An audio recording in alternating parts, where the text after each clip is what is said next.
लोकसभा निवडणुकीत भाजपने देशभर घवघवीत यश मिळवल्यानंतर महाराष्ट्रातील विधानसभा निवडणुकीतही भाजपने मोठी झेप घेतली। मात्र भाजपच्या या चौफूर उधळलेल्या वारूला दिल्लीपाठोपाठ बिहारने लगाम घातला।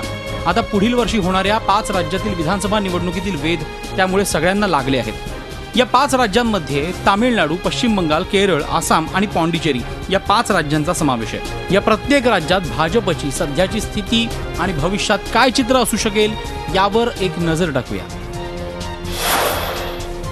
तामिळनाडूमध्ये भाजपची ताकद अगदीच नगण्य आहे। तामिळनाडूमध्ये जयललिता आणि करुणानिधी या पारंपरिक विरोधकांमध्येच लढाई आहे। लोकसभा निवडणुकीतही 39 जागांपैकी भाजपने केवळ 1 जागा जिंकली होती, तर मागील विधानसभा निवडणुकीत तामिळनाडूत 234 पैकी भाजपला एकही जागा जिंकता आली नाही। त्यामुळे पुढील वर्षीच्या विधानसभेतही इथे भाजप प्रभाव पाडू शकणार नाही।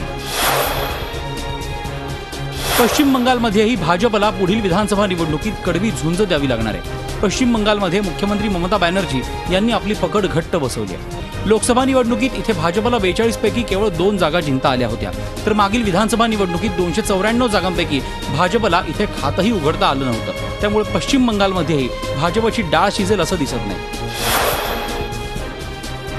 केरळ राज्यातही भाजपची स्थिती अत्यंत दयनीय आहे। केरळमध्ये डावे आणि काँग्रेस यांच्यात कायमच चुरस असते। लोकसभा निवडणुकीत केरळमध्ये भाजपला 20 पैकी एकही जागा जिंकता आली नव्हती, तर मागील विधानसभा निवडणुकीतही 230 जागांपैकी भाजप एकही जागा जिंकू शकली नव्हती।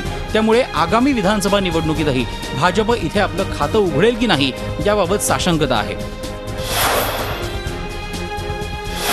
आकाराने लहान असलेल्या पॉंडिचेरी राज्यातही भाजपला अजून शिरकाव करता आलेला नाही।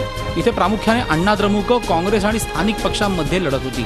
पॉंडिचेरीमध्ये लोकसभेची केवळ 1 जागा असून विधानसभेच्या 30 जागा आहेत। मात्र या दोन्ही निवडणुकीत भाजपला एकही जागा मिळालेली नाही।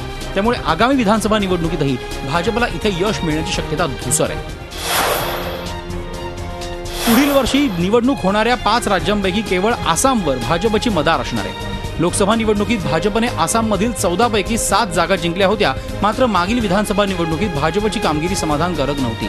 आसाममधील 126 जागांपैकी भाजपला केवळ 5 जागा मिळाल्या होत्या।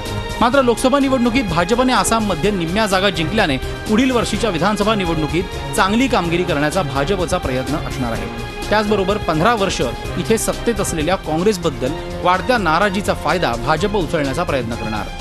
लोकसभा निवडणुकीतील घवघवीत यशानंतर देशभर कब्जा करण्याचे भाजपचे मनसुबे दिल्ली पाठोपाठ बिहारच्या निवडणुकीने उधळून लावले। आता पुढील वर्षी होणाऱ्या 5 राज्यातील निवडणुकांमध्ये भाजपची स्थिती काय असणार याबाबत लोकांना उत्सुकता आहे। मात्र आसाम राज्य वगळता इतर राज्यांमध्ये भाजपला सत्तेची गणितं जुळवणं तसं अवघडच जाणार आहे। व्हिडिओ जर्नलिस्ट प्रशांत कोचरेकरसह Deepak Bhatuse, Zee media, Mumbai. Zee 24 तास रहा एक पाऊल पुढे।